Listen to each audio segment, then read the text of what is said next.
Hello guys, उम्मीद है आप सभी अच्छे होंगे। मुख्यमंत्री अभ्युदय केंद्र मिर्ज़ापुर में आप सभी का स्वागत है। इंडियन इकोनॉमी के लेक्चर में हम प्राथमिक सेक्टर यानी कि प्रिलिमिनरी सेक्टर को पढ़ रहे हैं, जिसमें एग्रीकल्चर के पार्ट को पढ़ रहे हैं। इससे पहले हमने भूमि सुधार और उसके प्रभाव और उससे संबंधित टॉपिक्स को कवर किया है। इसी एग्रीकल्चर के टॉपिक में आज का हमारा टॉपिक है ग्रीन रेवोल्यूशन, हरित क्रांति और उसके प्रभाव, भारतीय कृषि और उसकी समस्याएं। इसके अलावा हम प्रधानमंत्री फसल बीमा योजना को भी आज इस लेक्चर में समझेंगे और कोविड-19 और भारतीय कृषि पर क्या प्रभाव पड़ा है, इस कोरोना वायरस के समय का जो पीरियड रहा है, इस पर हम लोग विस्तृत चर्चा करने वाले हैं।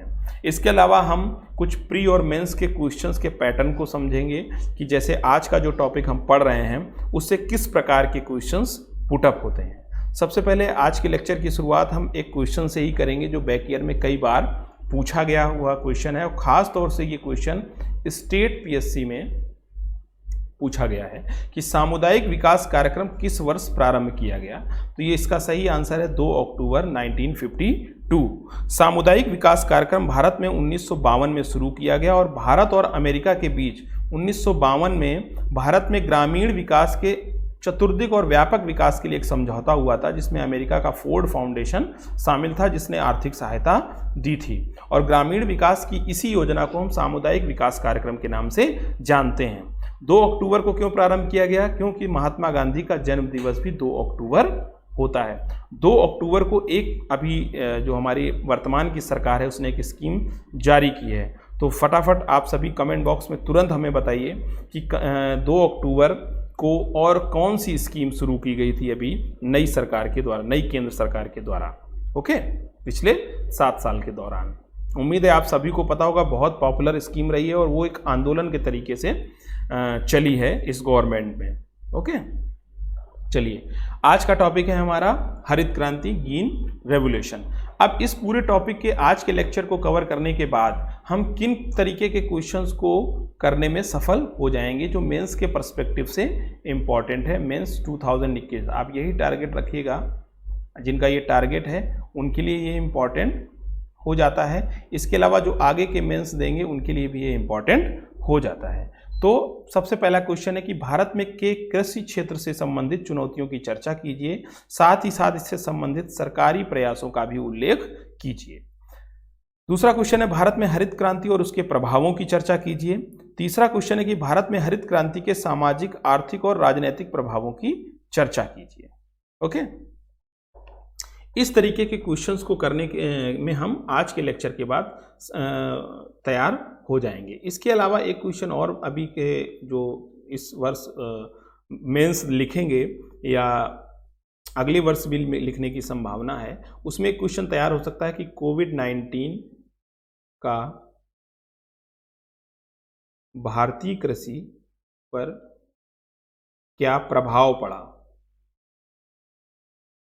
इसकी चर्चा, सविस्तार चर्चा करें या टिप्पणी करें।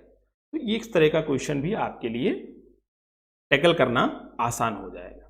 तो स्टार्ट करते हैं भारत में हरित क्रांति या विश्व में हरित क्रांति। सबसे पहले वर्ल्ड स्तर पर देखते हैं कि हरित क्रांति 1960 में नॉर्मन बोरलॉग के द्वारा शुरू किया गया एक प्रयास था। इसीलिए नॉर्मन बोरलॉग को फादर ऑफ ग्रीन रेवोल्यूशन भी कहा जाता है, फादर ऑफ ग्रीन रेवोल्यूशन कहा जाता है। वर्ष 1970 में नॉर्मन बोरलॉग को इस प्रयास के लिए, इन्होंने चूंकि उच्च उपज देने वाली किस्मों का विकास किया था, इसके लिए इन्हें नोबेल का शांति पुरस्कार प्रदान किया गया था। तो ये चीज़ें याद रखनी कि नोबेल का अर्थशास्त्र में के क्षेत्र में इनको नोबेल नहीं मिला है। नोबेल की शांति पुरस्कार नॉर्मन बोरलॉग को 1970 में दिया गया, किसके लिए? उच्च उपज देने वाली किस्मों के विकास के लिए या उनको विकसित करने के लिए। लेकिन भारत में हरित क्रांति का जनक MS स्वामीनाथन को माना जाता है, क्योंकि भारत में हरित क्रांति का नेतृत्व मुख्यतः MS स्वामीनाथन के द्वारा किया गया, इसीलिए इन्हें father of green revolution in India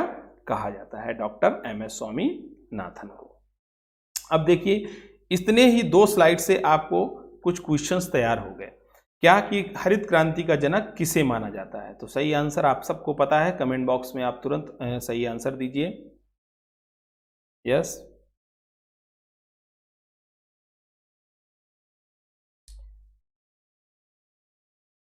type करिए, इसका सही आंसर क्या होगा। इसका सही आंसर है नॉर्मन बोरलॉग।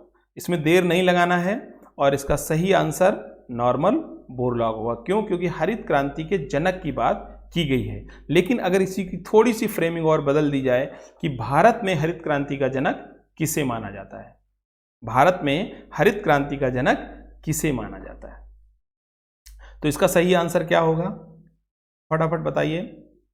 बहुत कम समय है आपके पास, अभी अभी आपने पढ़ा है। ये बहुत ही इंपॉर्टेंट क्वेश्चन है, पीटी में डायरेक्ट इस प्रकार के क्वेश्चन पूछे जाते हैं। यस,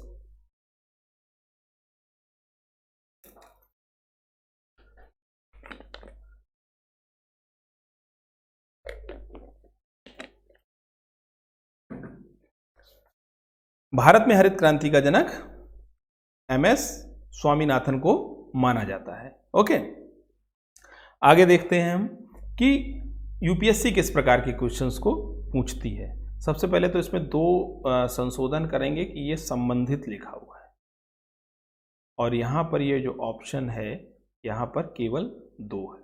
ओके, चलिए अब इसको पढ़ना शुरू करते हैं। ये जो पैटर्न है ये यूपीएससी का पैटर्न है। हालांकि यूपी पीसीएस भी 2020 से इस पैटर्न को अपनाने लगा है, बल्कि 19 से ही। तो इसका सबसे पहला स्टेटमेंट है कि इसका उद्देश्य यानी कि हरित क्रांति का उद्देश्य भारत में भुखमरी की समस्या को दूर करना था। ओके, फिर हरित क्रांति के दौरान कृषि की परंपरागत प्रणाली पर जोर दिया गया, ठीक है, मान लिया। फिर किसान तथा उनसे संबंधित मुद्दों को केवल स्थानीय स्तर पर ही नहीं बल्कि राष्ट्रीय स्तर पर भी महत्व दिया जाने लगा। तो ये 3 स्टेटमेंट है। अब ये हमें देखना है कि इनमें से कौन सा सही है या कौन सा सही नहीं है। लेकिन क्वेश्चन पूछा गया है कि कौन सा सही नहीं है, तो इसलिए हमें किस पे ध्यान देना है कि निम्न में से कौन सा सही नहीं है। पहला ऑप्शन है ओनली 1, इसका उद्देश्य भारत में भुखमरी की समस्या को दूर करना था, तो ये बिल्कुल सही है, तो ये इसका आंसर नहीं होगा। ओके, हरित क्रांति के दौरान कृषि की परंपरागत प्रणाली पर जोर दिया गया है, ओनली 2 एंड ओनली 3, ठीक है। किसान तथा उससे संबंधित मुद्दों को केवल स्थानीय स्तर पर ही नहीं बल्कि राष्ट्रीय स्तर पर भी महत्व दिया जाने लगा, तो ये भी स्टेटमेंट सही है। जबकि हमें क्या पता करना है कौन सा सही नहीं है, तो ये भी आंसर नहीं होगा। जब तीसरा यहाँ पर होने की वजह से इस स्टेटमेंट को गलत कर दे रहा है, तो अगर यूपीएससी में या आप इस तरीके की रीजनिंग भी लगाते हैं तो ये स्टेटमेंट भी अपने आप गलत हो जाता है। क्यों? क्योंकि फर्स्ट ऑलरेडी से ये इसका आंसर नहीं है और तीसरे इसमें भी शामिल है, इसमें भी शामिल है, तो ये भी आंसर नहीं होगा। तो अब बचता कौन है आपके पास? केवल 2। ये इसका सही आंसर है कि हरित क्रांति के दौरान कृषि की परंपरागत प्रणाली पर जोर दिया गया, जबकि ऐसा नहीं था। कृषि की आधुनिकता यानी आधुनिक प्रणाली को हमने अपनाने का प्रयास किया और आधुनिक प्रणाली को ही हमने इसमें जोर देकर मशीनों का प्रयोग करना, HYV बीजों का प्रयोग करना, तो हमने आधुनिकता को अपनाया। अब हम बात करते हैं इसके बैकग्राउंड की। तो हरित क्रांति के परिणाम स्वरूप खाद्यान्न में खासतौर से गेहूं और चावल में भारी वृद्धि देखी गई, जिसकी शुरुआत 20वीं सदी के मध्य से मानी जाती है, यानी कि 1950s से लेकर 1970s तक। और अगर भारत की बात करें या वर्ल्ड की बात करें तो आप 1960s से भी मान सकते हैं, और भारत में बात करें तो 1967 से 1977 तक भी इसको मान सकते हैं। ओके, 20वीं सदी के मध्य में विकासशील देशों में नए उपज देने वाले किस्म के बीजों का प्रयोग होने लगा। उच्च उपज देने वाले किस्म के बीजों का प्रयोग प्रारंभ हो गया। इसकी प्रारंभिक सफलता मैक्सिको और भारतीय उपमहाद्वीप में देखी गई। वर्ष 1967-68 जिसका टाइम जिक्र हमने ऊपर किया है और से 70-78 की अवधि के दौरान हरित क्रांति भारत को खाद्यान्न की कमी वाले देश से निकालकर कहाँ लेकर आ गई? जिसके पास खाद्यान्न अधिशेष की स्थिति में इसको परिवर्तित कर दिया। यानी कि जहां अभी हम भुखमरी का शिकार थे 1960s तक, तो हम 1977-78 तक आते आते खाद्यान्न अधिशेष वाले देशों में आ गए और हम खाद्यान्न का निर्यात भी करने लगे। हरित क्रांति का उद्देश्य क्या था? देखिए, हरित क्रांति का उद्देश्य समझने से पहले हमें ये समझना पड़ेगा कोई भी जो स्कीम या कोई भी योजना या कोई भी इस तरीके का काम किया जाता है तो उसके दो मुख्यतः उद्देश्य होते हैं। एक तो जो शॉर्ट टर्म के लिए हो, जिसका निवारण, समस्याओं का निवारण शॉर्ट टर्म में किया जा सके, एक होता है लॉन्ग टर्म। तो अब शॉर्ट टर्म के लिए हरित क्रांति का उद्देश्य क्या था कि भारत से भुखमरी को समाप्त करना, यानी कि भारत में भुखमरी की समस्या को दूर करना। समाप्त तो आज भी नहीं हो पाई, भारत में भुखमरी की समस्या है, हालांकि हम इससे निजात पा गए हैं। अब भारत में खाद्यान्न संकट उस प्रकार का नहीं है जो 1960s के दौरान या आज़ादी के बाद भारत में खाद्यान्न संकट था, लेकिन हंगर इंडेक्स में हमारा ग्राफ नीचे घटा है। हंगर इंडेक्स आप देखिएगा, हम 2 पायदान शायद नीचे आ गए हैं। तो अब जब हम हंगर इंडेक्स में नीचे आ रहे हैं तो भारत में इसका मतलब अभी भी कुपोषण और भुखमरी की समस्या बनी हुई है। तो इसका जो शॉर्ट टर्म उद्देश्य था वो था कि भारत में भुखमरी की समस्या को दूर करना। लॉन्ग टर्म उसका उद्देश्य था ग्रामीण विकास, औद्योगिक विकास के लिए आधुनिकीकरण अपनाना, बुनियादी ढांचे का विकास करना और उद्योगों के लिए कच्चे माल की आपूर्ति भी इसमें शामिल थी दीर्घ अवधि के संदर्भ में। लेकिन इसके अलावा सिर्फ यही 2 उद्देश्य रहे हों ये नहीं है। इसके अलावा एक बेसिक उद्देश्य था कि रोजगार को बढ़ाना, कृषि और औद्योगिक दोनों क्षेत्रों में श्रमिकों को रोजगार के अवसर प्रदान करना। क्यों? क्योंकि हरित क्रांति ने उत्पादन को बढ़ाया, उत्पादन ने बढ़ने से औद्योगिक जो क्षेत्र था उसको रॉ मटेरियल मिलना शुरू हो गया, तो उत्पादन बढ़ने से रोजगार जो थे उसमें भी वृद्धि हुई, चाहे वो कृषि क्षेत्र में रोजगार बढ़ना हो या औद्योगिक क्षेत्र में रोजगार बढ़ना हो। फिर वैज्ञानिक अध्ययन को प्रोत्साहन देना, ये भी एक हरित क्रांति का उद्देश्य था। कि वैज्ञानिक अध्ययन को प्रोत्साहन देने का कारण क्या था? वैज्ञानिक अध्ययन को प्रोत्साहन देने का सबसे बड़ा कारण था कि जलवायु से संबंधित जो समस्याएं हैं बीजों के साथ या रोगों का सामना वो कैसे करेंगे। स्वस्थ पौधे का उत्पादन करना एक बड़ी चुनौती थी, जिसके लिए हमें वैज्ञानिक अध्ययन को प्रोत्साहन देना था, ये भी एक उद्देश्य था। फिर कैसे का वैश्वीकरण, कृषि का वैश्वीकरण, गैर औद्योगिक राष्ट्रों में प्रौद्योगिकी का प्रसार करना था। बहुत सारे ऐसे देश थे जहां पर उद्योगों का डेवलपमेंट नहीं हो पाया था, वो गैर औद्योगिक राष्ट्र थे जहां पर औद्योगिक जो डेवलपमेंट था, औद्योगिक विकास, भारत भी उसी तरीके के देश में शामिल था। भारत में औद्योगिक विकास इतना नहीं था, इसीलिए भारत आज भी कृषि प्रधान देश है। भारत को मुख्यतः कृषि प्रधान देश माना जाता था। तो और ये इस तरह के देश प्रमुख रूप से कृषि पर निर्भर थे, तो कृषि का वैश्वीकरण की भी को भी ध्यान में रखना था और इसको वैश्विक रूप देना था कृषि को। अब इसको देने के लिए हमें देखना है कि कृषि जो हरित क्रांति की गई विश्व में, उसके मूल तत्व क्या थे। ओके, मूल तत्व में क्या था कि एक तो कृषि क्षेत्र का विस्तार करना था।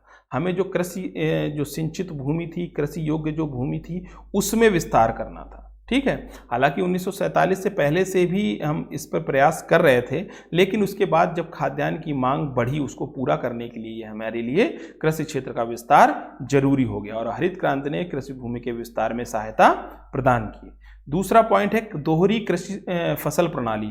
अभी तक हम क्या करते थे कि सिर्फ वर्ष में एक ही फसल को बोते थे। इसका कारण क्या था कि हम ये मानते थे कि बरसात का मौसम वर्ष में एक ही बार आता है। मानते क्या थे, ये होता है।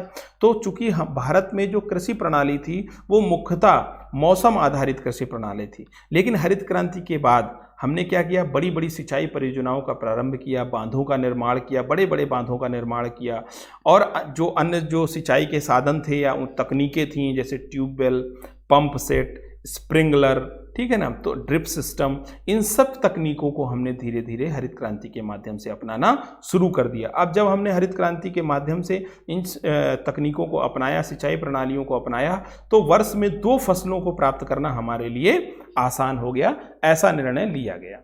फिर उन्नत आनुवंशिक बीजों का प्रयोग करना। अभी तक क्या होता था कि किसान अपनी फसल से ही बीजों को रख लेता था, लेकिन हमने उन्नत आनुवंशिक बीजों का प्रयोग करना शुरू किया जो सुपीरियर जेनेटिक्स बीज थे।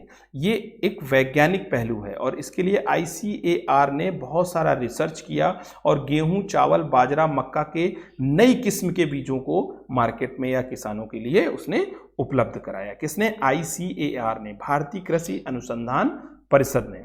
आप सभी लोग कमेंट करके हमें ये बताएंगे कि ICAR की स्थापना कब की गई है। ये PT के लिए बहुत इंपॉर्टेंट क्वेश्चन तैयार हो गया। अब हरित क्रांति के दौरान महत्वपूर्ण कौन कौन सी फसलें ऐसी हैं जो हरित क्रांति में शामिल थी। देखिए, सबसे महत्वपूर्ण फसल जिसकी चर्चा हम बार बार कर चुके हैं और फिर बार बार आएगी कि गेहूं, चावल, ज्वार, बाजरा और मक्का रही है। ये 5 फसलें रही हैं जो हरित क्रांति में मुख्यतः या मुख्य रूप से शामिल रही हैं। कौन कौन सी? गेहूं, चावल, ज्वार, बाजरा और मक्का। गैर खाद्यान्न फसलों को हमने अभी इस रणनीति से हमने क्या विश्व ने इसको बाहर रखा, और खास तौर तक तो अगर कई वर्षों तक देखा जाए तो गेहूं को ही हरित क्रांति का मुख्य आधार माना जाने लगा। मतलब गेहूं में जो उत्पादन वृद्धि हुई उसी को हम हरित क्रांति मानने लगे थे। ठीक है ना। तो मुख्य फसलें कौन कौन सी थी? गेहूं, चावल, ज्वार, बाजरा और मक्का। अब हम बात करते हैं कि भारत में हरित क्रांति की पृष्ठभूमि क्या रही। भारत में जो हरित क्रांति प्रारंभ हुई उसके लिए क्या पृष्ठभूमि थी जिससे भारत में हरित क्रांति को बढ़ावा मिला। भारत में हरित क्रांति की जो पृष्ठभूमि है वो है कि 1943 में भारत विश्व में सबसे अधिक खाद्यान्न संकट वाले देशों में शामिल था। यानी कि हमारे यहाँ अकाल थे। जैसे पूर्वी भारत या बंगाल में जो अकाल पड़ा वो 4 मिलियन लोग भूख के कारण मर गए थे, इसमें लगभग 40 लाख लोग। हालांकि हमने 1947 में आज़ादी के बाद से लेकर और 67 तक सरकार ने बड़े पैमाने पर कृषि क्षेत्र पर ध्यान दिया, लेकिन देश में जनसंख्या वृद्धि इतनी ज़्यादा थी कि खाद्यान्न उत्पादन उसकी तुलना में बहुत तेज़ी से नहीं हो पाया और भुखमरी की समस्या या खाद्य संकट की जो समस्या थी वो तीव्र गति से हमारे सामने खड़ी हो गई। तीव्र गति से बढ़ती जनसंख्या ने खाद्यान्न उत्पादन बढ़ाने के लिए हमें तत्काल और कठोर कार्रवाई के लिए मजबूर किया और जिसकी परिणत हरित क्रांति के रूप में सामने आई। अब इसके में हमने क्या किया कि भारत में हरित क्रांति उस अवधि को संदर्भित करेगी जब भारतीय कृषि ने उच्च यानी अधिक उपज देने वाले बीज की किस्मों का प्रयोग करना प्रारंभ कर दिया, ट्रैक्टर का प्रारंभ कर दिया, उपयोग करना प्रारंभ किया, सिंचाई सुविधाएं जो थी अनेक प्रकार की उनका प्रारंभ कर दिया, कीटनाशकों को उपयोग करना प्रारंभ किया, उर्वरकों को उपयोग करना प्रारंभ किया। यानी कि भारत ने क्या किया? आधुनिक तरीके और प्रौद्योगिकी अपनाना प्रारंभ कर दिया। तो देखिए ऊपर आपने जो क्वेश्चन पढ़ा था उसका सेकेंड स्टेटमेंट खारिज हो गया कि भारत ने परंपरागत प्रणाली का उपयोग किया। नहीं, भारत ने आधुनिक तरीकों का प्रयोग किया, आधुनिक तरीके और प्रौद्योगिकियों का प्रयोग किया हरित क्रांति के दौरान। इसे भारत सरकार कैसे किया? इसे भारत सरकार और फोर्ड एंड रॉकफेलर फाउंडेशन के द्वारा वित्त पोषित किया गया, जो अमेरिका का फोर्ड फाउंडेशन था। भारत में हरित क्रांति मोटे तौर पर गेहूं की क्रांति है। क्यों? क्योंकि 1967-68 और 2003-04 के मध्य में लगभग गेहूं ने 3 गुना उत्पादन में वृद्धि की है, जबकि अन्य फसलों की अगर बात करें तो सिर्फ 2 गुना ही वृद्धि हुई है। तो भारत में मुख्यतः जो हरित क्रांति है उसमें गेहूं की क्रांति आप कह सकते हैं, गेहूं क्रांति कह सकते हैं। सबसे ज़्यादा वृद्धि हमें गेहूं के उत्पादन में देखने को मिलती है।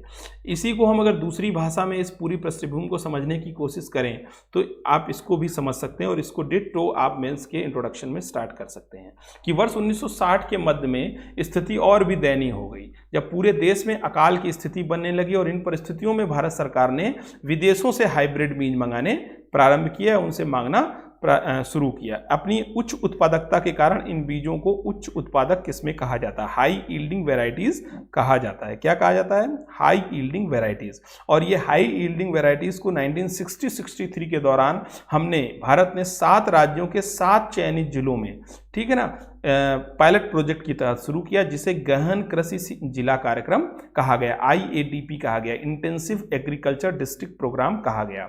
1960 से 63 के दौरान गहन कृषि जिला कार्यक्रम चलाया गया और आगे चलकर जब यह प्रयोग सफल रहा तो 1966-67 में इसे हरित क्रांति को औपचारिक तौर पर प्रारंभ कर दिया गया। तो पीटी के 2 क्वेश्चन या 3 क्वेश्चन सिर्फ इस स्लाइड से आपको मिल जाएंगे कि किस प्रकार की किस्मों का प्रयोग किया गया बीजों की उच्च उत्पादकता के, हाई यील्डिंग वेराइटीज, पहला क्वेश्चन।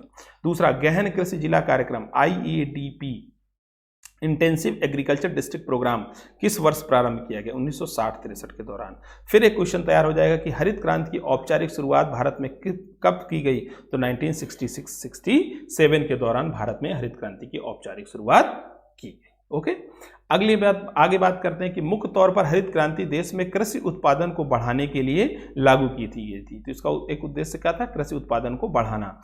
इसके तहत अनाज उगाने के लिए प्रयुक्त की गई जो पारंपरिक बीज थे उनके स्थान पर HYB उन्नत किस्म के बीजों को प्रयोग को बढ़ावा दिया गया और जो पारंपरिक बीज हैं उनके स्थान पर HYB बीजों के प्रयोग के लिए हमें सिंचाई के लिए अधिक पानी की आवश्यकता थी, उर्वरक, कीटनाशक, इन सब की अधिक आवश्यकता थी। अतः सरकार ने इनकी आपूर्ति हेतु सिंचाई योजनाओं का विस्तार किया, उर्वरकों पर सब्सिडी देना प्रारंभ किया, कीटनाशक पर सब्सिडी देना प्रारंभ किया। तो ये सब सरकार ने कार्य करने यहाँ प्रारंभ कर दिए। प्रारंभ में HYBs का जो प्रयोग था यानी कि हाई यील्डिंग वेराइटीज़ का जो प्रयोग था वो मेन फसलों के लिए किया गया, गेहूं, चावल, ज्वार, बाजरा, मक्का, जो हरित क्रांति की मुख्य फसलें थीं, तथा गैर खाद्यान्न जो फसलें थीं वो इसमें शामिल नहीं की गई। तो खाद्यान्न फसलों में गेहूं, चावल, ज्वार, बाजरा और मक्का है। इसके परिणाम स्वरूप क्या हुआ कि इन फसलों के उत्पादन में भारी वृद्धि देखी गई।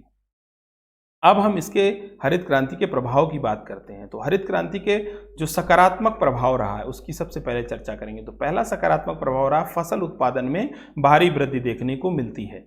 इसके परिणाम स्वरूप वर्ष 1978-79 में 131 मिलियन टन अनाज का उत्पादन हुआ और भारत विश्व में सबसे बड़े कृषि उत्पादक देश के रूप में स्थापित हो गया। कहाँ भारत 1960s में भुखमरी के कगार पर था, अकाल पड़ रहे थे और 1978-79 में 131 मिलियन टन अनाज का उत्पादन भारत करने में संभव हो पाया। कारण हरित क्रांति थी और इसमें खास तौर से गेहूं और चावल की जो अधिक उपज देने वाली किस्में थीं, इसकी फसल क्षेत्र में काफ़ी वृद्धि देखी गई। भारत खाद्यान्न आयात में कमी करने लगा। भारत खाद्यान्न में आत्मनिर्भर हो गया तो आयात के जो सिस्टम थे आयात को रोक दिया गया और जो केंद्र सरकार थे उसके पास पर्याप्त भंडार खाद्यान्न के उपलब्ध हो गए। ठीक है, भारत खाद्यान्न में निर्यात करने की स्थिति में आ गया। खाद्यान्न में प्रति व्यक्ति शुद्ध उपलब्धता में भी वृद्धि हो गई। आप देख सकते हैं गेहूं उत्पादन में भारत बिल्कुल आत्मनिर्भर या खाद्यान्न उत्पादन में भारत बिल्कुल आत्मनिर्भर हो गया। ओके, और प्रति व्यक्ति शुद्ध उपलब्धता भी खाद्यान्न की बढ़ गई। कुछ करंट के आंकड़े देख लेते हैं।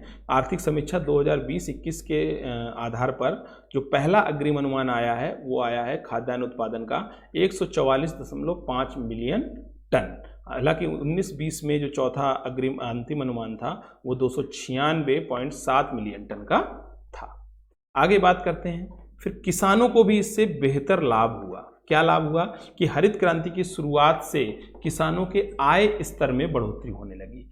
क्यों? क्योंकि उत्पादन में बढ़ोतरी होने लगी। उत्पादन में बढ़ोतरी होने से क्या हुआ कि फसल अधिशेष की स्थिति आने लगी और इस अधिशेष ने किसानों की आय में वृद्धि की और इसी अधिशेष के कारण पुनः कृषि में निवेश को बढ़ाया जा सका। जैसे 10 हेक्टेयर से अधिक भूमि वाले जो बड़े किसान थे उसको इस क्रांति से विशेष रूप से लाभ प्राप्त हुआ।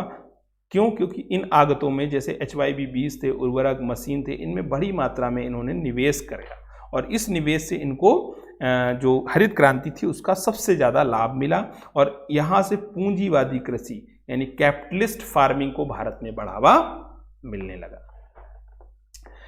हरित क्रांति से औद्योगिक विकास को भी बढ़ावा मिला। हरित क्रांति ने बड़े पैमाने पर कृषि मशीनीकरण को बढ़ावा दिया जिससे tractor, harvester, thresher, combine, diesel engine, electric motor, pumping set इत्यादि विभिन्न प्रकार की मशीनों की मांग भी उत्पन्न होने लगी। अब ये जितने भी चीज़ें हैं आप देखिए ये सब सेकेंडरी सेक्टर का पार्ट हैं। कौन कौन? Tractor, harvester, thresher, combine, diesel engine, electric motor, pumping set, सब के सब इनकी मांग है इनमें बढ़ोतरी होने लगी। इसका मतलब सेकेंडरी सेक्टर की ग्रोथ शुरू हो गई।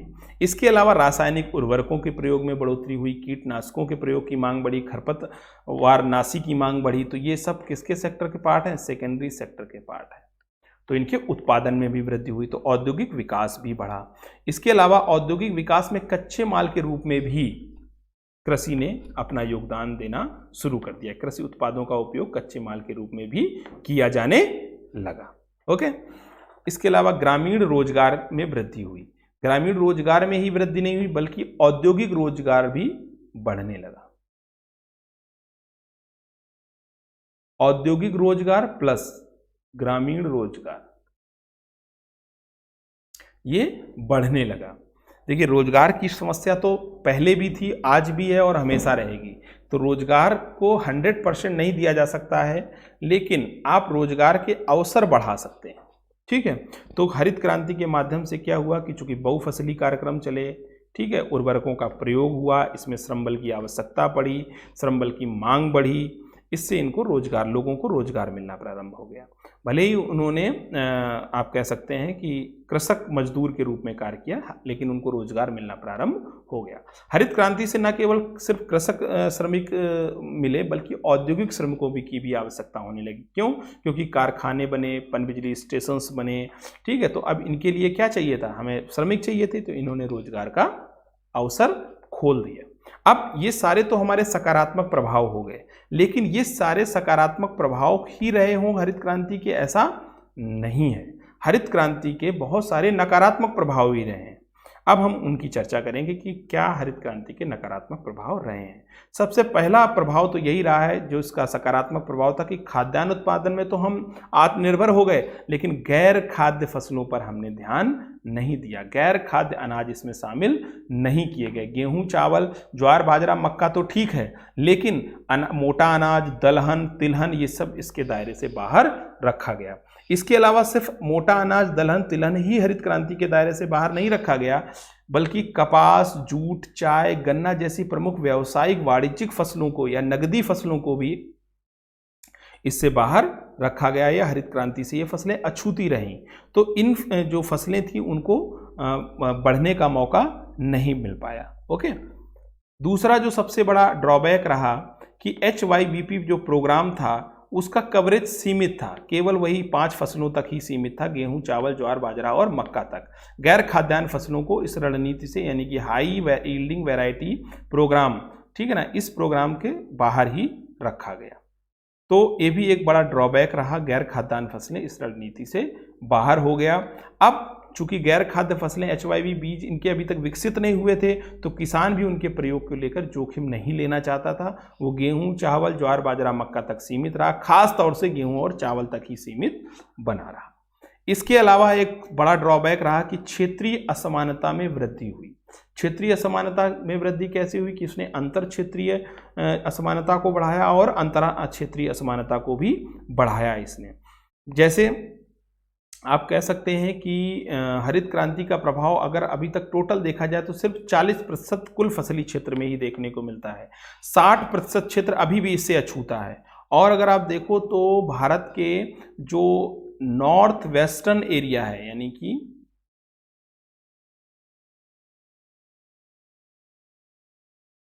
यहाँ पंजाब, हरियाणा, पश्चिमी उत्तर प्रदेश, इस क्षेत्र तक ही ये सीमित रहे। नीचे आप आंध्रा और तमिलनाडु को भी इसमें शामिल कर सकते हैं, लेकिन असम, ये जो पूर्व के क्षेत्र हैं, ये बिहार, पश्चिम बंगाल, उड़ीसा, ये सब क्षेत्र अछूते रह गए। और भारत, जो दक्षिण भारत के जो शुष्क और अर्ध शुष्क क्षेत्र थे, वो भी हरित क्रांति के लाभ से वंचित रहे। यानी क्या हुआ कि ये उन्हीं क्षेत्रों में इसका फायदा मिला जो कृषि क्षेत्र में पहले से ही संपन्न थे या बेहतर स्थिति में थे। ठीक है, उन क्षेत्रों को फायदा नहीं मिला जो कृषि क्षेत्र में आप कह सकते हो कि बेहतर नहीं थे। तो इस प्रकार हरित क्रांति के परिणाम स्वरूप क्षेत्रीय असमानता की समस्या और गंभीर रूप से बढ़ने लगी। इसके बाद रासायनों का अत्यधिक उपयोग होने लगा। रासायनिक का अत्यधिक उपयोग क्यों बढ़ा? क्योंकि इसके लिए हमें उन्नत सिंचाई परियोजनाएं और फसल किस्मों के लिए कीटनाशकों और सिंथेटिक नाइट्रोजन का हमने बड़े पैमाने पर उपयोग करना प्रारंभ कर दिया। कीटनाशकों के गहन उपयोग से जुड़ी उच्च जोखिम के बारे में हमने किसानों को कोई शिक्षा नहीं दी, कोई जानकारी नहीं दी। उनको नहीं बताया कि इन कीटनाशकों का अगर ज़्यादा उपयोग किया जाएगा तो फसल पर या भूमि की उर्वरता पर क्या प्रभाव पड़ेगा, और उसकी उर्वरता पर धीरे धीरे करके नेगेटिव इम्पैक्ट पड़ना शुरू हो गया, जो आज हमें दिखना शुरू हो गया है, जो पूरी फूड चेन को प्रभावित जिसने किया है। हालांकि इन्वायरमेंट के सेशन में आप इसको अच्छे से पढ़ेंगे कि फूड चेन में इन कीटनाशकों ने क्या प्रभाव डाला है, नेगेटिव इम्पैक्ट डाला है। आमतौर पर अप्रशिक्षित जो खेतिहर मजदूर होते थे, ठीक है, उन्होंने ना तो जो पैकेट में या जो मशीनें थी उनमें जो दिशा निर्देश लिखे थे या सावधानियां लिखी थी, तो उनको पढ़ ही नहीं पाते थे। तो उसके बिना ही फसलों पर कीटनाशकों का छिड़काव कर दिया जाता था। कभी कभी कीटनाशकों का छिड़काव ज़्यादा हो जाता था तब भी फसल खराब रह जाती थी, फिर कीटनाशकों का छिड़काव कम रहता था तब भी जो है समस्या रहती थी। तो इस प्रकार का प्रभाव बना रहा, ये निगेटिव इम्पैक्ट बना रहा। इससे फसलों को नुकसान ज़्यादा हुआ, पर्यावरण को नुकसान बहुत पड़ा, मिट्टी जो थी उसकी उर्वरता घटने लगी, मृदा प्रदूषण बढ़ने लगा। तो ये सारे निगेटिव इम्पैक्ट बने रहे। फिर पानी की खपत, चूँकि हरित क्रांति में HYB बीजों का प्रयोग किया गया तो इसके लिए बहुत सारी जो पानी की रिक्वायरमेंट थी, जल प्रधान ये सारी फसलें थी, जैसे चावल, बहुत सारा पानी चाहिए इसके लिए। तो इसके लिए हमें लगभग जो खाद्यान्न फसलें थीं, ये जो अधिकांश अनाज थे, उनमें जो पानी की ज़रूरत पड़ रही थी उससे और लगभग 50% जल की आपूर्ति की हमें आवश्यकता पड़ने लगी। इसके लिए हमने बड़े बड़े बांध बनाए, सिंचाई परियोजनाएं शुरू की, सिंचाई पंप सेट का उपयोग करना बढ़ा दिया। और इससे क्या हुआ कि जिससे भूजल का जो स्तर था वो नीचे बैठने लगा। क्यों? क्योंकि जैसे गन्ना और चावल जैसी जो फसलें होती हैं इसमें हमें जल आपूर्ति की ज़्यादा आवश्यकता पड़ती है। अब जब जल आपूर्ति की ज़्यादा आवश्यकता पड़ेगी, गहन सिंचाई की आवश्यकता पड़ेगी, तो क्या हुआ, इसका एक निगेटिव इम्पैक्ट इन्वायरमेंट पे पड़ा और भूजल स्तर में गिरावट आने लगी। धीरे धीरे चलकर इससे हमें भारत में एल्कलाइल या क्षारीय और जो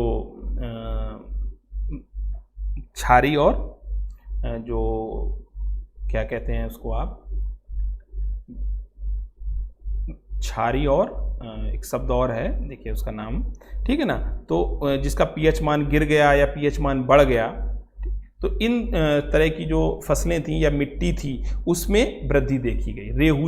रेहू मिट्टी जिसको आप कहते हो, ठीक है ना। तो रेहू जो मिट्टी थी उसमें बढ़ोतरी देखी गई। जो कृषि योग्य भूमि थी उसमें भी रेहू मिट्टी का जो पोर्शन था वो बढ़ने लगा। ओके, एल्कलाइन मिट्टी, बेसिक मिट्टी, ठीक है, तो इसमें भी बढ़ोतरी होने लगी। फिर मृदा और फसल उत्पादन पर क्या प्रभाव पड़ा, जिसकी चर्चा अभी हमने की कि फसल उत्पादन में वृद्धि सुनिश्चित करने के लिए बार बार एक ही फसल चक्र अपनाने से मृदा में पोषक तत्वों की कमी आने लगी। कौन कौन से पोषक तत्व मृदा में कमी आने लगे? NPK, Mg, है ना, सल्फर, कैल्शियम और ये जो माइक्रो न्यूट्रिएंट्स थे उनकी भी कमी आने लगी। तो इस चार्ट को आप देख लीजिएगा, कुछ माइक्रो न्यूट्रिएंट्स हैं, जैसे जो ऊपर वाली लिस्ट है वो है मैक्रो, आगे हम लोग इसकी डिटेल चर्चा करेंगे, माइक्रो न्यूट्रिएंट्स, और ये न्यूट्रिएंट्स हैं माइक्रो न्यूट्रिएंट्स, सूक्ष्म, और ये जो बड़े स्तर पर जिनकी हमें जरूरत पड़ती है। नए प्रकार के बीजों की जरूरत के हिसाब से किसानों द्वारा उर्वरकों का अधिक प्रयोग किया गया। इससे क्षारीय रसायनों के उपयोग से मिट्टी का पीएच स्तर में बढ़ोतरी होती चली गई, यानी कि मृदा क्षारीय होती चली गई। इससे क्या हुआ, ऊसर की समस्या बढ़ने लगी। मृदा में जहरीले रसायनों के उपयोग से लाभकारी रोग जनकों, जो बेनिफिशियल पैथोजेंस थे, वो मरने लगे और उपज में गिरावट जिससे प्रारंभ हो गई। इसके अलावा बेरोजगारी की भी समस्या आई। अगर रोजगार की समस्या आई तो बेरोजगारी की भी समस्या आई। जैसे पंजाब को छोड़कर और कुछ हद तक हरियाणा को भी अगर आप छोड़ दो, इन्होंने तो कृषि के यंत्रीकरण को बढ़ावा दे दिया, लेकिन हरियाणा ने या पंजाब को छोड़कर कुछ हद तक हरियाणा को भी छोड़ दो, इसमें हरित क्रांति के तहत क्रांतिकरण ने ग्रामीण क्षेत्रों में खेतिहर मजदूरों को व्यापक तौर पर बेरोजगारी को बढ़ा दिया। क्यों? क्योंकि कृषि का यंत्रीकरण बढ़ने लगा। अब यंत्रीकरण बढ़ने से जहां पर कल 10 लोगों की मजदूरों की जरूरत पड़ रही थी, वहां पर अब 2 या 4 या 5 ही मजदूरों से काम हो जा रहा है।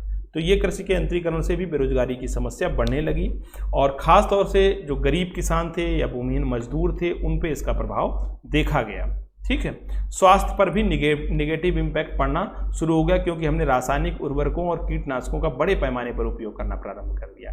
जैसे फॉस्फामिडोन, मेथोमाइल, ट्राइजोफोस, मोनोक्रोटोफॉस, इन सब का हमने बड़े पैमाने पर प्रयोग किया। इन सब को ऐसे ही एट इज इट लर्न कर लीजिएगा, प्रिलिमिनरी एग्जाम में इनको एट इज इट ऑप्शन में पूछा जाता है, तो इनको आप ध्यान रखिएगा। इसके अलावा इससे जो बीमारियां थी बड़े पैमाने पर बढ़ने लगी, कैंसर, गुर्दे का फेल होना, बच्चों में बहुत सारी बीमारियों का जो जन्म था वो होने लगा।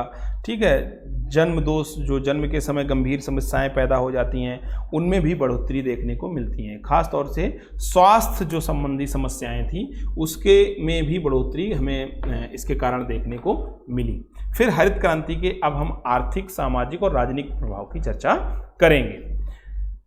हरित क्रांति का आर्थिक प्रभाव क्या रहा? हरित क्रांति से देश में खाद्यान्न उत्पादन और खाद्यान्न गहनता दोनों में तीव्र वृद्धि हुई। यानी हमने खाद्यान्न उत्पादन को भी बढ़ाया और खाद्यान्न गहनता यानी कि जहां एक क्षेत्रफल में कम उत्पादन हो रहा था वहां हमने ज़्यादा उत्पादन में भी तीव्र वृद्धि कर ली। लेकिन भारत अनाज उत्पादन के मामले में आत्मनिर्भर हो गया। वर्ष 1967 में गेहूं का उत्पादन 170 लाख टन हो गया, जो कि उस समय रिकॉर्ड था, और उसके बाद के वर्षों में यह उत्पादन लगातार बढ़ रहा है और आज भी ये उत्पादन लगातार बढ़ता चला जा रहा है। ये तो इसका इकोनॉमिकल इम्पैक्ट रहा। फिर हरित क्रांति के बाद कृषि में नवीन मशीनों का, नवीन प्रौद्योगिकी का प्रयोग किया जाने लगा, जैसे tractor, harvester, tubewell, pump set, ठीक है ना। इनका यानी कि कृषि में नवीन तकनीकी का प्रयोग संभव हो पाया और कम समय में, कम श्रम में हमने अधिक उत्पादन को संभव बनाया। फिर कृषि के में मशीनीकरण अगर जब हुआ, इसके चलते हमने क्या किया कि नई नई मशीनों के प्रयोग के अलावा हमने हाइब्रिड बीजों का प्रयोग किया, कीटनाशकों का प्रयोग किया, खरपतवारनाशी का प्रयोग किया, रासायनिक उर्वरकों का प्रयोग किया। इनसे इनकी मांग में तेजी से वृद्धि हुई। इनकी मांग में तेजी से वृद्धि होने से उद्योग सेक्टर में तेजी से वृद्धि होने लगी। हरित क्रांति के फलस्वरूप कृषि के विकास के लिए आवश्यक हमने जो इंफ्रास्ट्रक्चर था उसको भी डेवलप किया, जैसे परिवहन सुविधाएं। भाई कृषि का उत्पादन हो रहा है तो उनको भंडार गृह तक पहुंचाने के लिए, ठीक है, उनको मंडियों तक पहुंचाने के लिए परिवहन सुविधा चाहिए। ट्यूबवेल का विकास किया, ग्रामीण क्षेत्रों में विद्युत आपूर्ति की, भंडारण केंद्रों का विकास हुआ, अनाज मंडियों का विकास होने लगा। तो ये भी एक इकोनॉमिक फायदा था। इसके अलावा विभिन्न कृषि फसलों के लिए न्यूनतम समर्थन मूल्य यानी एमएसपी और सब्सिडी योजनाओं का भी प्रावधान किया जाने लगा, इसी समय से शुरू होने लगा। इसी कदम के फलस्वरूप किसानों को उनकी फसलों का उचित दाम मिलने लगा। उन्हें एक जो कहते हैं कि फसल की जो आय थी उसकी सिक्योरिटी मिलने लगी। किसानों को जो बाजार जोखिम था उससे बचाया जा सका। किसानों को दिए जाने वाले इस प्रोत्साहन मूल्य से वे नई कृषि तकनीकी को अपनाने में सक्षम हुए। जब उन्हें ये प्रोत्साहन एमएसपी के रूप में, सब्सिडी के रूप में प्रोत्साहन मिला तो जो कृषक था वो नई प्रौद्योगिकी के रूप में की तरफ उसका झुकाव बढ़ने लगा। किसानों को वित्तीय सहायता प्रदान करने के लिए विभिन्न वाणिज्यिक, सहकारी बैंक, कोऑपरेटिव सोसाइटी, इनके माध्यम से ऋण सुविधाएं दी गई। संस्थागत ऋण की तरफ उनका ध्यान आकर्षित किया गया। इससे क्या हुआ कि वो साहूकार और इन सब के जो है जंजाल से छूटने लगे, ओके, और उन्हें जो संस्थागत ऋण है इन्हें आसानी से प्राप्त होने लगा। फिर हरित क्रांति तथा मशीनीकरण के से उत्पादन में बढ़ोतरी हुई। इससे ग्रामीण क्षेत्रों में रोजगार बढ़ा, नए अवसर विकसित होने लगे। हरित क्रांति की वजह से पूर्वी जो उत्तर प्रदेश है, बिहार, उड़ीसा, इनमें जो लाखों संख्या में मजदूर थे वो पंजाब, हरियाणा और पश्चिमी उत्तर की तरफ आने लगे, रोजगार की तलाश में जाने लगे। तो रोजगार के अवसरों में भी वृद्धि देखने को मिलती है। तो ये सारे तो इसके इकोनॉमिक इम्पैक्ट थे हरित क्रांति के। अब बात करते हैं हम हरित क्रांति के सामाजिक प्रभाव के बारे में। हरित क्रांति का सामाजिक प्रभाव क्या रहा? तो हरित क्रांति की वजह से भारत में कि जो ग्रामीण समाज था उसमें व्यापक बदलाव आया। कैसे आया कि जो ग्रामीण समाज था वो बाजार उन्मुख होने लगा और गतिशील होने लगा, ओके, बाजार उन्मुख होने लगा और गतिशील होने लगा। उनकी जो जीवन जीने की शैली थी उसमें थोड़ी तीव्रता आई। अब हरित क्रांति के बाद जैसे पहले क्या था कि ग्रामीण क्षेत्र में कृषि ही एकमात्र उनके जीविकोपार्जन का साधन था, अब ऐसा नहीं रहा, ओके। अब ग्रामीण समाज में आय के मुख्य स्रोत दूसरे भी बनने लगे। किसानों की आय बढ़ने लगी, उनका सामाजिक और शैक्षिक स्तर विकसित होने लगा। इसकी वजह से ग्रामीण क्षेत्रों में के लोगों में जो स्वकेंद्रण की भावना थी, जो इनके इन्फेरिटी की भावना रहती थी, वो उससे उन्हें छुटकारा मिलने लगा। उनकी स्वकेंद्रण की भावना में विकास हुआ, ठीक है। इसके बाद जब स्वकेंद्रण की भावना में विकास होगा तो संयुक्त परिवार की जगह एकल परिवार व्यवस्था प्रचलन में आने लगी ग्रामीण क्षेत्रों में भी। अब आप देखिए शहरी क्षेत्र में तो संयुक्त परिवारों की व्यवस्था लगभग खत्म सी माननी है आप, कुछ अपवाद स्वरूप मिलते हैं, लेकिन ग्रामीण क्षेत्रों में अभी भी आपको संयुक्त परिवार मिलेंगे, लेकिन वहां पर एकल परिवारों की प्रधानता भी देखने को आपको अब मिलने लगेगी। इसका कारण हरित क्रांति में जो पूरा सिनेरियो चेंज हुआ, सामाजिक प्रभाव इसका जो पड़ा, उससे एकल परिवार व्यवस्था प्रचलन में आने लगी। फिर हरित क्रांति के कारण लोगों की आय बढ़ी। तो जब आय बढ़ी तो जो पुरानी प्रथाएं समाज में चली आ रही थी, जैसे जजमानी प्रथा, पुरानी प्रथा थी, जजमानी प्रथा के तहत क्या होता है जजमानी प्रथा? देखिए जजमानी प्रथा के तहत क्या होता था कि हर गांव में एक जजमान होता था और उसके कुछ सेवादार लोग होते थे, जैसे नाई, धोबी, बढ़ई। तो ये उस घर को सेवा देते थे और बदले में उनको साल में कुछ समय के लिए कुछ समय में अनाज मिलता था, कपड़े मिल जाते थे, ठीक है ना, और इसके बदले में वो उस परिवार को सेवा देते रहते थे। तो इसमें क्या होता था, इसमें पैसे का कोई लेन देन नहीं होता था, ठीक है ना। जरूरत के हिसाब से सामान दे दिया जाता था सेवादार को, और जजमान को सेवादार सेवा देता रहता था। वस्तु विनिमय बार्टर सिस्टम चल रहा था। तो ये सब, अब जैसे किसी ग्रामीण क्षेत्र में जब तक हरित क्रांति नहीं हुई थी तो किसी के खेत में चावल ज़्यादा हो गया थोड़ा, तो उसने अपने खाने भर का चावल रोक लिया। किसी के क्षेत्र में गेहूँ ज़्यादा हो गया तो उसने दूसरे से कहा कि भाई आप हमसे चावल ले लो, आप हमें अपना गेहूँ दे दो, ठीक है। क्यों? क्योंकि मंडी सिस्टम डेवलप नहीं हो पा रहा था। तो ये इससे क्या हुआ कि जजमानी प्रथा और जो बार्टर सिस्टम था इसको भी समाप्त करने में मदद मिली। हरित क्रांति के विषय में ये भी कहना गलत नहीं होगा कि ये छोटे और सीमांत किसानों की तुलना में बड़े किसानों के लिए सबसे ज़्यादा लाभप्रद है, जिसकी चर्चा हमने पहले की कि इससे बड़े किसानों को बहुत सारा लाभ मिला। क्यों? क्योंकि वो तकनीक को इस्तेमाल करने में सक्षम हो पाए। क्यों? क्योंकि तकनीकी की लागत बहुत ज़्यादा थी और इसकी लागत का वहन बड़े किसान आसानी से कर पाए। इससे क्या हुआ कि धनी और निर्धन किसानों के बीच में असमानता बढ़ती रही। इसके लिए संघर्ष भी हुए। फिर जो छोटे किसान थे और जो बड़े किसान थे उनके बीच में इस असमानता के कारण सामाजिक संघर्ष भी देखने को हमें मिलते हैं।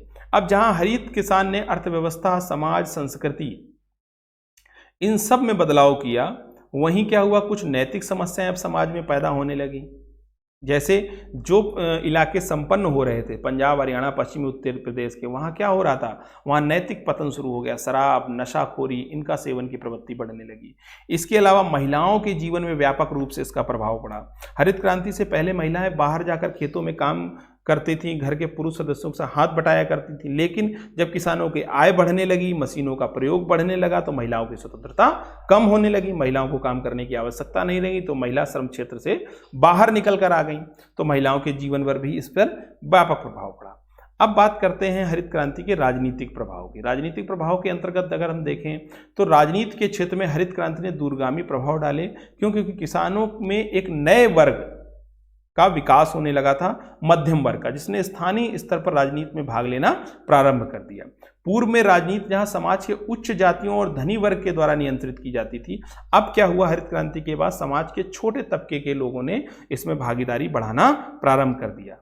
आप देखिए उस 70 के दशक में ही आंदोलन हुआ, जेपी ने आंदोलन किया और हमारे कई सारे ऐसे नेता निकल कर आए जो समाज की उच्च जातियों से संबंधित नहीं थे, जैसे मुलायम सिंह, लालू यादव, इसके अलावा रामविलास पासवान, ऐसे अन्य बहुत सारे नेता जो उस समय निकल कर आए। उसका कारण क्या था, एक हरित क्रांति उसका बहुत बड़ा कारण था। चेतना आई लोगों में, राजनीतिक चेतना आई और एक नए मध्यम वर्ग का उदय हुआ जिसने राजनीति में हिस्सा लेना प्रारंभ कर दिया। अब गांव और छोटी जगहों पर भी जो था वो समाज का जो मध्य वर्ग वहाँ बना, वो राजनीति में इफेक्टिव होने लगा। ठीक है, क्यों? क्योंकि वोट बैंक में इन जातियों का, एक छोटी जातियों का या जो मध्य वर्ग था, इसका एक बड़ा हिस्सा था। हरित क्रांति ने स्वतंत्रता के बाद जमींदारी उन्मूलन, भूमि सुधार जैसे कदमों के चलते भारत में समतामूलक समाज के निर्माण की स्थापना में एक गति प्रदान कर दी। इससे क्या हुआ कि भारत में एक समतामूलक समाज की स्थापना होने लगी। इससे छोटे व मध्यम स्तर के किसानों को सामाजिक आर्थिक स्थिति में सुधार हुआ और इससे उनमें शिक्षा और राजनीतिक चेतना का भी विकास होने लगा।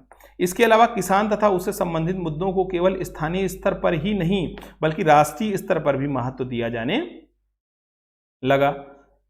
ठीक है, इससे किसानों से संबंधित अनेक संगठनों का निर्माण हुआ और पूरे देश में उनकी भूमिका एक दबाव समूह के रूप में निकलकर बाहर आने लगी। अब जब आपकी भूमिका दबाव समूह के रूप में आगे आई तो इसका मतलब क्या हुआ कि सरकार पर आपका या सरकार की नीतियों पर आपका दबाव बनने लगा। और जो सरकार जो अगर इनसेंसिटिव होकर कोई नीति बनाती भी है तो भी नहीं बना सकती है। क्यों? क्योंकि उसके ऊपर किसान, जैसे अभी आंदोलन चल रहा है, तो जो ये आंदोलन है ये क्या है, ये आंदोलन एक सरकार पर एक दबाव समूह का कार्य कर रहा है। इससे सरकार कोई भी ऐसा फैसला लेने से पहले 1000 बार सोचेगी, कमेटियां बिठाएगी, उस पर मंथन करेगी कि इसके क्या प्रोसेस होंगे और क्या कॉन्सिक्वेंसेस होंगे। तो क्या हुआ, किसान और उनके संगठन दबाव समूह की भूमिका में आ गए। किसान एवं उनसे संबंधित मुद्दे देश के मुख्य राजनीतिक दलों के लिए वोट बैंक बनने लगे, जिन्हें पहले नेग्लेक्ट किया जाता था। अब किसानों के मुद्दे राजनीति को सीधे से प्रभावित करने लगी। अब देखिए 2019 में लोकसभा चुनाव से पहले एक कितनी बड़ी योजना किसानों के लिए प्रारंभ की गई, किसान सम्मान निधि योजना। क्यों? क्योंकि अब किसान एक राजनीतिक मुद्दा है और हर दल के लिए एक राजनीतिक मुद्दा रहते हैं, जिससे किसानों के मुद्दों की वकालत आसानी से हो सकती है। तो ये तो थे हरित क्रांति और हरित क्रांति का प्रभाव, हरित क्रांति का सामाजिक, आर्थिक, राजनीतिक सारे प्रभावों की चर्चा अब हमने इसमें करनी है। अब बात करते हैं भारतीय कृषि की, समझने की कोशिश करेंगे इसके बैकग्राउंड को और इसकी क्या समस्याएं हैं कि भारतीय कृषि में क्या समस्याएं हैं।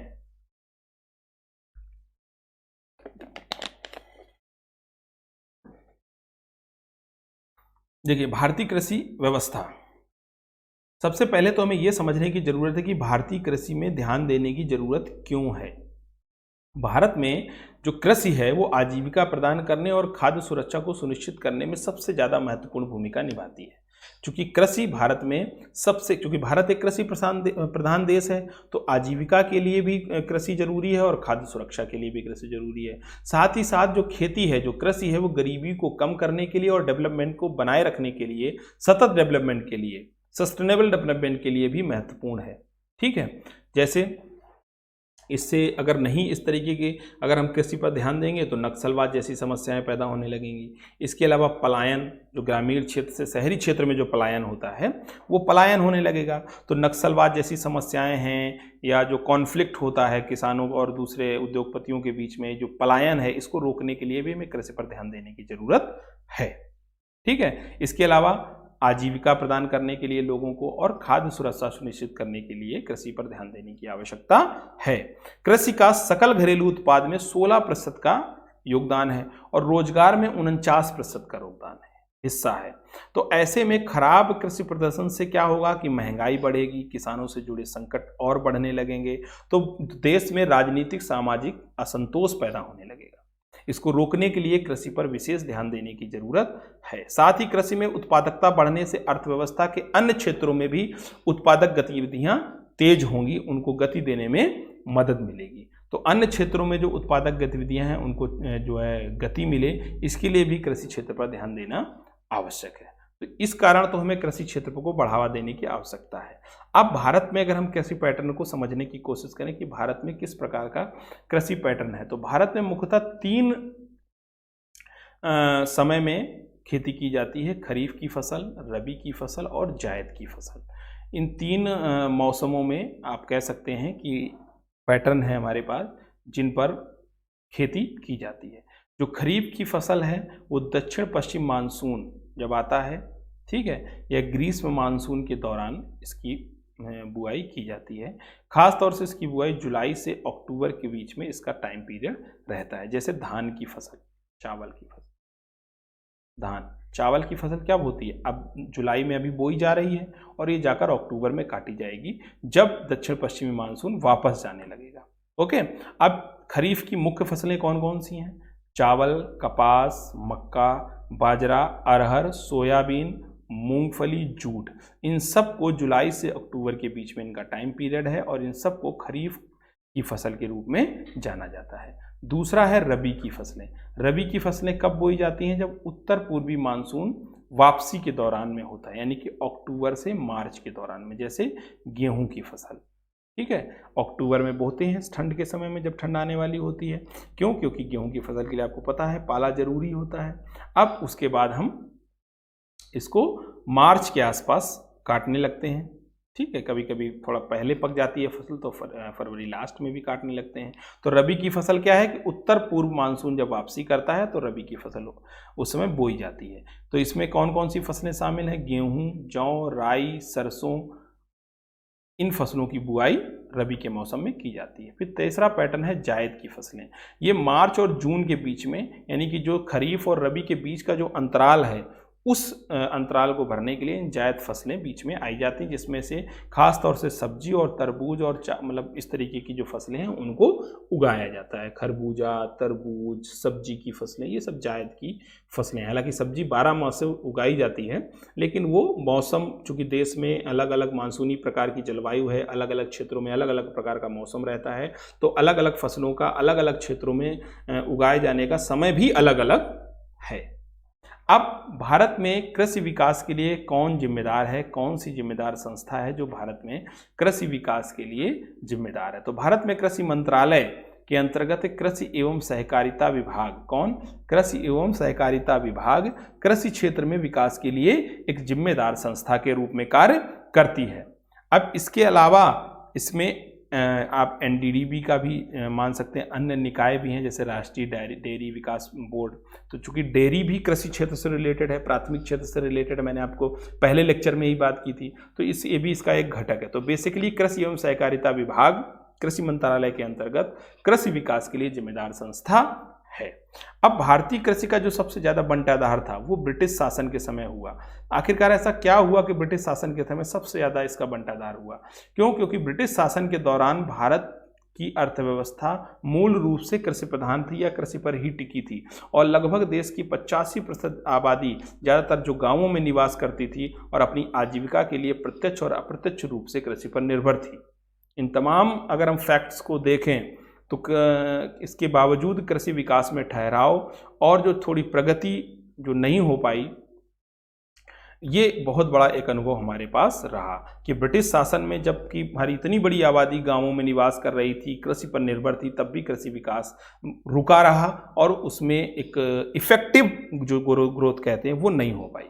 फिर भू राजस्व प्रणाली जो थी अंग्रेजों के समय की, पट्टेदारी व्यवस्था, खास तौर से जमींदारी व्यवस्था, ये बहुत ही निगेटिव इम्पैक्ट डाल रही थी कृषि विकास पर। इसने एकदम से कृषि के जो डेवलपमेंट था, एग्रीकल्चर का जो डेवलपमेंट था, उसको रोक कर रख दिया था। इसके अलावा कृषि का वाणिज्यीकरण, उस पर निवेश होना, कल्याणकारी उपायों की उपेक्षा करना, सरकार कोई कल्याणकारी कार्य करती ही नहीं थी। क्यों? क्योंकि उसको जो है भू राजस्व प्रणाली, उसको ऐसे कभी कभी तो ये भू राजस्व 50% से ऊपर चला जाता था। ठीक है, फिर उगाही इतनी जानलेवा तरीके से करते थे कि भारतीय कृषि पूरी तरीके से यहाँ बेकार हो गई थी अंग्रेजों के समय में या औपनिवेशिक काल में। अब बात करते हैं कि आज़ादी के बाद कृषि सुधार के लिए कौन कौन से बड़े कदम उठाए गए। इनको वन लाइन में हम समझने की कोशिश करेंगे कि कौन कौन से कदम उठाए गए। ओके, तो सबसे पहले तो जमींदारी प्रथा को समाप्त करना एक बड़ा कदम था। इसके बाद इस बात को स्वीकार करना कि भूमि उन लोगों की है जो इस पर खेती करते हैं। जब हम भूमि सुधार की बात कर रहे थे तब हमने क्या समझा था कि भूमि उन लोगों की हो जिसकी हम जो उस पर काम कर रहे हैं। इसके बाद भूमि सीमा अधिनियम बनाना, ठीक है, सीलिंग का अधिनियम बनाना, कल हम लोगों ने इस पर चर्चा की थी, सीलिंग पढ़ा था। भूदान और सर्वोदय आंदोलन को प्रोत्साहित करना, ये आंदोलन चलाए गए थे आज़ादी के बाद। भू राजस्व उगाही के लिए उपयुक्त तर्कसंगत व्यवस्था करना, खाद्यान्न उत्पादन के मामले में देश को आत्मनिर्भर बनाना, हरित क्रांति समेत अनेक ऐसे कदम उठाए गए जिससे खाद्यान्न उत्पादन बढ़ सके। आज़ादी के बाद ये सारे हमने कृषि सुधार के लिए काम किए। फिर कृषि के लिए जरूरी क्षेत्रों में जो निवेश था, जैसे सिंचाई के लिए, वो हमने करना शुरू कर दिया। फिर अब की अगर हम बात करें कि इस समय वर्तमान सिनेरियो क्या है कृषि का, तो उसकी अगर हम चर्चा चलाएं तो उसमें देखते हैं कि वर्तमान समय में जो भारत है वो कृषि क्षेत्र में पूरी तरीके से आत्मनिर्भर हो गया है और कुछ रिकॉर्ड हमने विश्व में स्थापित किए हैं। जैसे ये पीटी के पॉइंट ऑफ व्यू से बहुत इंपॉर्टेंट है, तो इसको ध्यान रखिएगा, ये सारी चीज़ें आपको रटनी है और पीटी, एंड ऐसे में आप इन आंकड़ों का इस्तेमाल कर सकते हैं, इसको ध्यान रखना है। ओके, चलिए, वर्तमान समय में भारत दुनिया भर में कृषि उत्पादन के क्षेत्र में दूसरे स्थान पर है। सबसे पहला पॉइंट, किस स्थान पर है? दूसरे स्थान पर है। इसके बाद जो भारत में सकल फसली क्षेत्र है वो लगभग 195 मिलियन हेक्टेयर का है। बोया गया निवल क्षेत्र 141 मिलियन हेक्टेयर का है। कृषि सिंचित जो भूमि है कुल कृषि भूमि का लगभग 36% है, और विश्व बैंक के साल 2014 के आंकड़ों के अनुसार ये हमारा 36% हिस्सा कृषि सिंचित भूमि के अंतर्गत आ जाता है। लगभग 58% जो हिस्सा है वो से अधिक जो है वो ग्रामीण परिवार अपनी आजीविका के लिए कृषि क्षेत्र पर निर्भर है। कितना 58% जो ग्रामीण परिवार की जो आजीविका है। ठीक है, आप कह सकते हैं 50% से ज़्यादा ग्रामीण आजीविका आज भी भारतीय कृषि पर ही निर्भर है या कृषि पर ही निर्भर है। अब अगर आर्थिक सर्वेक्षण 2017 की बात करें तो 2018-19 में कृषि विकास दर 4.1 रहने की संभावना है, जबकि ये 2015-16 में 1.2 थी। ओके, अब हालांकि कोविड के समय में जो विकास दर है उस पर थोड़ी सी गिरावट आई है, वो एक अलग का बात है, लेकिन हम फिर भी जो कृषि क्षेत्र है उसमें विकास या डेवलपमेंट करने की पूरी संभावना हर तरीके से, स्कीम के थ्रू, योजनाओं के थ्रू, ठीक है ना, सब्सिडी के थ्रू, एक्ट के थ्रू, यानी नियम जो बन रहे हैं या कानून बन रहे हैं उनके थ्रू बढ़ाने की कोशिश कर रहे हैं। जैसे प्रधानमंत्री ने 2022 तक किसानों की आय को दुगना करने का लक्ष्य रखा है, तो ये भी भारतीय कृषि की उपलब्धता है एक, जो लोगों की, जो किसान है उनकी आय को दुगना करने में मदद करेगी। फिर बागवानी फसलों की कुल फसल क्षेत्र में 10% का हिस्सा है और पशुपालन का देश की कुल कृषि उत्पादन में लगभग 32% की हिस्सेदारी है, यानी 10% बागवानी का और 32% जो हिस्सा है वो पशुधन का है, यानी कि पशुओं का है। फिर भारत की दूध, अब देखिए यहाँ पर ये इंपॉर्टेंट फैक्ट है, इसको याद कर लीजिएगा कि भारत दूध, आम, केला, नारियल, काजू, पपीता, मटर, कसावा और अनार के क्षेत्र में पहली रैंक पर है, फर्स्ट पोजीशन पर है। इसके अलावा मसाला, बाजरा, दलहन, सूखा बीन, अदरक, इनका सबसे बड़ा उत्पादक भी है और सबसे बड़ा निर्यातक भी है भारत, विश्व के पर्सपेक्टिव से। ठीक है ना, ये इंपॉर्टेंट है, पीटी के पॉइंट ऑफ व्यू से ये बहुत ही इंपॉर्टेंट फैक्ट हैं। कुल मिलाकर अगर देखेंगे कुल उत्पादन में सब्जी के, फल के, मछलियों का ये दूसरा सबसे बड़ा उत्पादक राज्य या राष्ट्र भारत है। ठीक है, भारत में विश्व की भैंस आबादी का, अगर आप बुफेलोज देखेंगे 57% निवास करता है और मवेशियों की कुल आबादी का 14% भारत में है। भारत में विश्व की सबसे ज़्यादा जो मवेशी है वो है। औषधि एवं सुगंधित पौधों के मामले में भारत में जो विश्व बाजार है उसमें भारत की 7% की हिस्सेदारी है और भारत छठा स्थान विश्व में रखता है। मार्केट में 7% की हिस्सेदारी है और छठा स्थान रखता है। इसके अलावा अब हम बात करते हैं कि भारत की जो कृषि व्यवस्था है उसकी क्या समस्याएं हैं। देखिए, इससे पहले जो हमने देखा है वो ये देखा है कि जो आंकड़े बताते हैं कि भारत ने कृषि क्षेत्र में बहुत सारा डेवलपमेंट किया है। हालांकि इसके अलावा आपको पीटी के लिए मैं बहुत सारे आंकड़े और दूंगा, जैसे भारत का किस फल को लेकर किस राज्य में सब उत्पादन ज़्यादा होता है, गन्ने का उत्पादन कहाँ ज़्यादा होता है, आलू का उत्पादन कहाँ ज़्यादा होता है, गेहूं का उत्पादन, चावल का उत्पादन, मक्का का उत्पादन, अनार, इस तरीके के क्वेश्चन प्रीलिम ओरिएंटेड क्वेश्चन हैं, वो भी खास तौर से स्टेट पीएससी को लेकर। अब हम पढ़ेंगे भारतीय कृषि की समस्याएं कि आखिरकार भारतीय कृषि में क्या क्या समस्याएं हैं। चलिए बात करते हैं भारतीय कृषि की समस्याओं के बारे में। देखिए, सबसे पहले तो ग्रामीण शहरी विभाजन। शहरों की प्रगति को देखकर किसानों को ये लगने लगा है कि खेती अब घाटे का सौदा है। क्यों? क्योंकि जो शहरों की प्रगति है वो ज़्यादा तेज है और ग्रामीण प्रगति उस अपेक्षा तेज नहीं है। इससे शहरों की तरफ जो ग्रामीण क्षेत्र के लोग हैं उनका पलायन बढ़ने लगा है और ये शहरी पलायन एक बड़ी समस्या है। लोक नीति के द्वारा, ठीक है ना, 2014 में किए गए एक सर्वेक्षण के अनुसार लगभग 40% किसान अपनी आर्थिक स्थिति से पूरी तरीके से असंतुष्ट हैं और यह आंकड़ा पूर्वी भारत में तो और भी बढ़ जाता है जहां 60% से ज़्यादा हो जाता है। ठीक है, और लगभग 70% किसान ये मानते हैं कि शहरी जीवन ग्रामीण जीवन से ज़्यादा बेहतर है। आबादी बढ़ने के साथ साथ खेतों का आकार दिन पर दिन छोटा होता चला जा रहा है, उनका साइज छोटा होता चला जा रहा है। इस कारण जो मशीनों का प्रयोग है खेती में वो भी करना थोड़ा सा एक मुश्किल का सब्जेक्ट बन गया है। तो ये एक बहुत बड़ी समस्या है कि किसान जो खेती है उसका आकार घटता चला जा रहा है। इसके अलावा जो पानी का यानी जल का हमने दोहन किया है इसका भी हम समुचित दोहन नहीं करते हैं। क्यों? क्योंकि सिंचाई के अपर्याप्त साधन है और जहाँ साधन है वहाँ उसका बहुत ज़्यादा मिसयूज होता है, मतलब प्राकृतिक संसाधनों का हम बैलेंस उपयोग नहीं कर पा रहे हैं। फिर मानसून पर बहुत ज़्यादा निर्भरता है। भारतीय कृषि आज भी मानसून पर बहुत ज़्यादा निर्भर है और मानसून की अनियमितता पर सब लोग इसको जानते हैं। कभी कभी मानसून समय पर आता ही नहीं है, तो इससे जो कृषि है उसको बहुत ज़्यादा नुकसान उठाना पड़ता है, किसान को नुकसान उठाना पड़ता है। फिर बात करेंगे सब्सिडी। अब सब्सिडी का भी वाजिब जो परिणाम आना चाहिए था वो नहीं आ रही है। इसका मतलब है जो सब्सिडी व्यवस्था है उसमें भी कहीं ना कहीं कमी है। उत्पादन की भी व्यवस्था के बाद जब भंडारण और प्रसंस्करण की जब व्यवस्था की बात आती है तो इसकी भी हमारे पास अभी समुचित व्यवस्था नहीं है, जिसके चलते बहुत सारा अनाज या कृषि जो उत्पाद हैं वो खराब हो जाते हैं। प्रसंस्करण के कारण आज भी हम लगभग जो 1/3 अनाज है वो हमारा सड़ जाता है, बेकार हो जाता है, जिसका उपयोग नहीं कर पाते हैं। ओके, हमें भंडारण और प्रसंस्करण के क्षेत्र में बहुत ज़्यादा उपयोग या समुचित ध्यान देने की ज़रूरत है। फिर सरकारी अनुसंधान से हमें कुछ पता चलता है कि जो उर्वरक की ज़रूरत है उससे ज़्यादा हम प्रयोग कर ले रहे हैं, तो इससे मिट्टी की गुणवत्ता घट जा रही है, मिट्टी की गुणवत्ता घट जा रही है। फिर कृषि में निवेश का भी अभाव है, चूँकि कृषि क्षेत्र में जो लगे लोग हैं, किसान हैं, वो बहुत ज़्यादा संपन्न नहीं है। 85% हमारा लघु और सीमांत किसान है, तो वो प्रॉपर निवेश नहीं कर पाता है।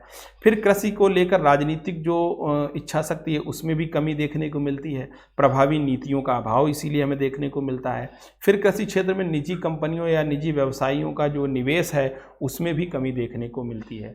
कृषि क्षेत्र में जो रिसर्च एंड डेवलपमेंट है उस पर भी अनुसंधान की कमी है हमारे पास। फिर गरीबी है, ऋणग्रस्तता है, इसके कारण जो किसान होते हैं वो अपनी उपज को कम रेट पे जो हमारे बिचौलिए हैं, आड़ती हैं, जिनको अब जो भी आप नाम दें, उनको बेचने को मजबूर हो जाते हैं। तो ये एक बहुत बड़ी समस्या है।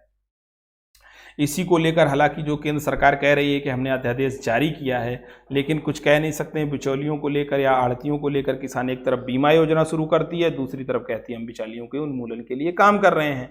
ठीक है, तो अब इसका क्या परिणाम निकलेगा ये तो आगे आने वाला समय ही बताएगा।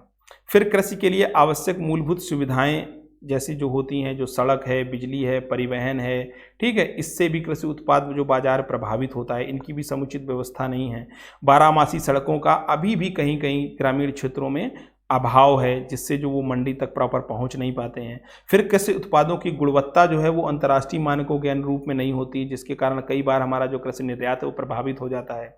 दूसरे देश हमारे कृषि उत्पादों पर बैन लगा देते हैं। तो सरकार के द्वारा उठाए गए कदम, अब तो ये तो समस्याएं हैं, लेकिन अब इनसे निपटने के लिए सरकार ने क्या कदम उठाने हैं, ठीक है, कदम उठा रही है, इसकी चर्चा अब हम करेंगे। कृषि की व्यापक विकास के लिए सरकार द्वारा साल 2007 में राष्ट्रीय कृषक नीति लाई गई थी। कब लाई गई थी? और ये सब के सब पॉइंट फैक्ट हैं और पीटी के पॉइंट ऑफ व्यू से बिल्कुल इंपॉर्टेंट है, इनको इग्नोर नहीं करना है।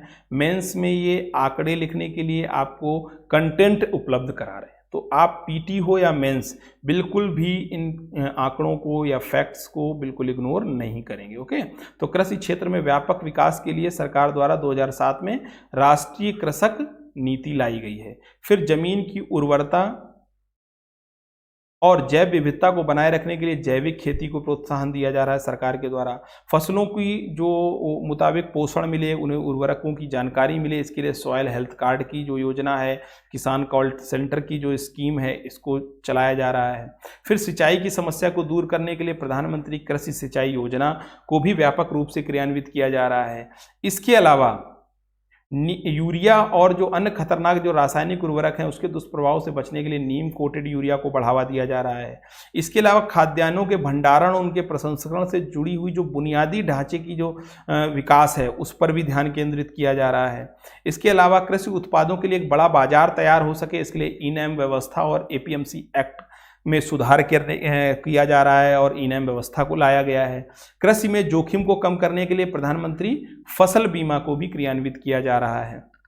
ये सारी योजनाओं को हम डिटेल चर्चा करेंगे। इसके अलावा खेती में जो वित्त की समस्या है उसके निपटने के लिए या लोन जो किसानों को आराम से मिल सके उसके लिए किसान क्रेडिट कार्ड की व्यवस्था की गई है। एमएसपी की व्यवस्था की जा रही है जो पहले से ही चल रही है। ठीक है, सरकार का ने एक लक्ष्य बनाया है कि 2022 तक किसानों की आय को दुगना करना है। इसी दिशा में सरकार ने प्रधानमंत्री किसान सम्मान निधि योजना प्रारंभ की है। ठीक है, आगे चल के हम लेक्चर्स में जब योजनाएं पढ़ेंगे तो इन सारी योजनाओं की किसान क्रेडिट कार्ड योजना, MSP कल हम पढ़ चुके हैं, प्रधानमंत्री किसान सम्मान निधि योजना, जो बीमा योजना है, प्रधानमंत्री सिंचाई योजना है, इन सब की हम विस्तार में चर्चा करेंगे। कृषि उत्पादों के निर्यात को बढ़ावा देने के लिए सरकार ने पिछले साल दिसंबर में 2018 में कृषि निर्यात नीति लागू की है। फिर कृषि में अनुसंधान एवं विकास को भी बढ़ावा दिया जा रहा है। साथ ही जो जलवायु परिवर्तन के अनुसार ऐसी खेती को बढ़ावा दिया जा रहा है जिससे पर्यावरण में हो रहे बदलाव को से बुरे प्रभाव को बचाया जा सके, जिससे पर्यावरण को भी नुकसान ना हो। हम इस तरीके की तकनीकों का प्रयोग कर रहे हैं। ओके, अब हमें आगे क्या करने की आवश्यकता है? आगे करने की क्या आवश्यकता है कि हम एक स्कीम है जिस पे हम काम करें कि पर ड्रॉप मोर क्रॉप, कि हम सिंचाई के कम संसाधनों का इस्तेमाल करके ज़्यादा से ज़्यादा उत्पादन को बढ़ा सकें कृषि क्षेत्र में। इसके पर ध्यान देने की ज़रूरत है। इसके बाद हरित क्रांति के बाद जिस तरह से क्षेत्रीय असमानता को बढ़ा है उसको भी कम करने की आवश्यकता है। जैसे पंजाब बिहार की जो स्थिति है उसको सुधारने की ज़रूरत है, यानी कि हरित क्रांति को ज़्यादा तर्कसंगत बनाने की आवश्यकता है। इसके अलावा कृषि क्षेत्र में अनुसंधान अभी भी पर्याप्त नहीं है। इसके मतलब हमें कृषि क्षेत्र में R&D को बढ़ाने की विशेष आवश्यकता है। ओके, अब हमारे जो नेक्स्ट 2 टॉपिक आज की जो वीडियो में होने थे वो जो रह गए हैं वो हमारे 2 टॉपिक हैं। एक तो कृषि जो बीमा योजना है, इसको हमें पढ़ने की आवश्यकता है। इसके बाद हमारा एक टॉपिक और रह जाता है। ठीक है, तो इन टॉपिक्स को हम अपने नेक्स्ट लेक्चर में कंप्लीट करेंगे। इसके पार्ट 2 में कंप्लीट कर लेंगे, मतलब नेक्स्ट लेक्चर में। और इस टॉपिक तक जो आपको मेंस के क्वेश्चन दिए गए हैं, जो क्वेश्चंस आप कवर कर सकते हैं, उन क्वेश्चंस को लिखकर जो व्हाट्सएप ग्रुप जो अभ्युदय केंद्र मिर्ज़ापुर ने बना रखा है, आप उस पर इनको डालिए। आपके प्रॉपर क्वेश्चंस को चेक करके उसका रिप्लाई आपको किया जाएगा। और जो बच्चे अभी भी केंद्र से नहीं जुड़ पाए हैं या वीडियोस को नहीं देख रहे हैं वो इनको देखना शुरू करें। इसके अलावा आप अपनी पढ़ाई है उसको आप तेज धार दीजिए और ज़्यादा से ज़्यादा प्री प्लस मेंस के कंसेप्ट को लेकर भी आगे बढ़िए। क्यों? क्योंकि अभी प्री में थोड़ा सा समय है। ठीक है, तो आज का लेक्चर यहीं ख़त्म करते हैं। Thank you very much.